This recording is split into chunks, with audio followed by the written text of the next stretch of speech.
საქართველოში ტურისტული ტრანსპორტის ალიანსი დაფუძნდა. ამ სიახლის შესახებ სასტუმრო ბილტმორში ღონისძიება გაიმართა. დამფუძნებლებმა დამსწრე საზოგადოებას ახლად შექმნილი ალიანსის მიზნები და სამომავლო გეგმები გააცნეს. ღონისძიებაზე საქართველოს ტურისტული ტრანსპორტის ალიანსის პრეზიდენტმა ნიკოლოზ სირაძემ სატრანსპორტო და ტურიზმის სფეროებში არსებულ სხვადასხვა პრობლემაზე გაამახვილა ყურადღება. მან უახლესი ავტოპარკების არარსებობაზე, კვალიფიციური კადრების დეფიციტსა და დასაქმებულ პირთა არასათანადო კომპეტენციაზე ისაუბრა. მისი განცხადებით, საქართველოს ტურისტული ტრანსპორტის ალიანსის მთავარი მიზანია სწორედ აღნიშნული პრობლემების მოგვარება.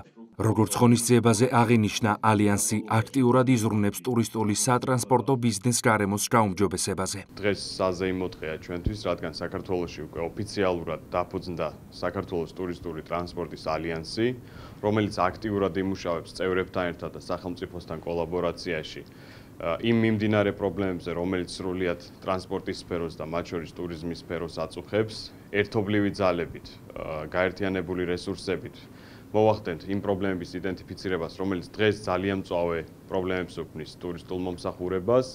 შემდეგ ამ ყველაფრის გადაჭრის ერთობლივ გზებს მოვიფიქრებთ და უკვე სწრაფად და ეფექტურად ასე ვთქვათ, მოვახდენთ ამ ყველაფრის მოგვარებას. რაც შეეხება პრობლემებს, პრობლემები დგას როგორც შიდა სატრანსპორტო ნაწილში, ხარისხობრივ ნაწილში.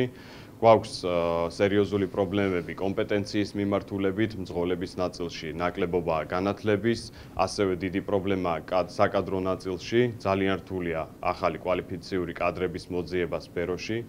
ასევე შეიძლება პრობლემები არსებობდეს საკანონმდებლო ნაწილში, რომელმაც შეიძლება გარკვეული პრობლემები შექმნა სამომავლო ბიზნეს აქტივობებში წევრებისათვის. შესაბამისად, ჩვენი ორგანიზაცია იქნება ამ ყველაფრის სარბიელზე, იქნება მუდმივად ორგანიზებული და ამ პრობლემების მოგვარებაში ერთობლივი ძალებით შეძლებს ჯართულობას.